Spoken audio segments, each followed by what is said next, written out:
It's Dr. Z. Hey, are we too cautious or too careless when it comes to coronavirus? Well, the answer is both, because Americans are extraordinarily bad at understanding risk. And this is of crucial importance because if we overestimate the risk of coronavirus, we destroy the economy and our social fabric. If we underestimate the risk of coronavirus, we lose lives.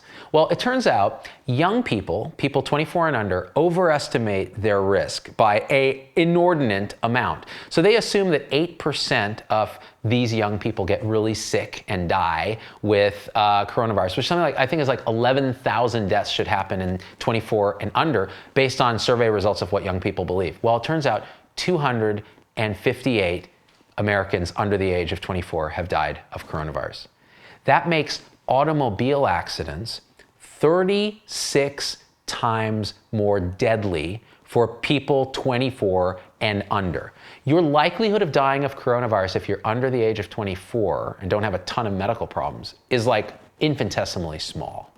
And yet we overestimate it. Why is that bad? Because these are the same young people who frequent businesses, who use restaurants, who go out in public. And the truth is, if you wear a mask and you do those things and you take reasonable precautions, you're pretty dang safe.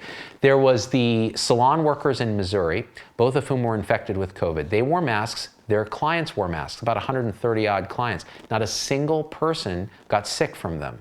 So it's actually, you can do things in the world without getting COVID. So risk misadjustment number one. Now, what about old people?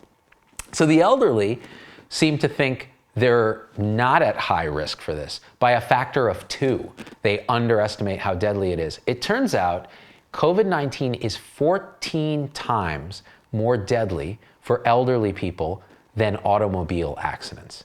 That's a big, big difference. So what does that mean for the world? Well, it means that protect people at risk. Nursing homes, people who are at high risk should take extra precautions, maybe staying home if they don't have to go out and shop, definitely wear masks, wash hands, all the other things, social distance. Be careful around young people who can be asymptomatic spreaders. So you don't want young people to underestimate their risk so much that they're out behaving like, punks and asymptomatically spreading it, but some balance where you're taking reasonable precautions. Now, what does politics have to do all this? Well, it turns out Democrats are much more likely to overstate and catastrophize the risk to young people, regardless of where they live.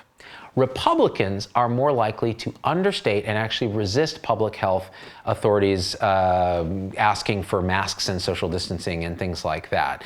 Now, it turns out it's probably more the case that these two groups are triggering each other than they're actually responding to the science and the actual risk. So here's the call to action. Let's have a nuanced discussion, good luck with that in America, about risk and benefit. Open up the economy, get the schools opened up again, take pretty much universal masking where you can't social distance, and just do the right thing, and we'll get through this thing. And if we get beyond the politics and all the misunderstanding, we will do much, much better simply by understanding risk. Not too careless, not too cautious, just right. It's like a Goldilocks thing. All right, guys, I love you. We out.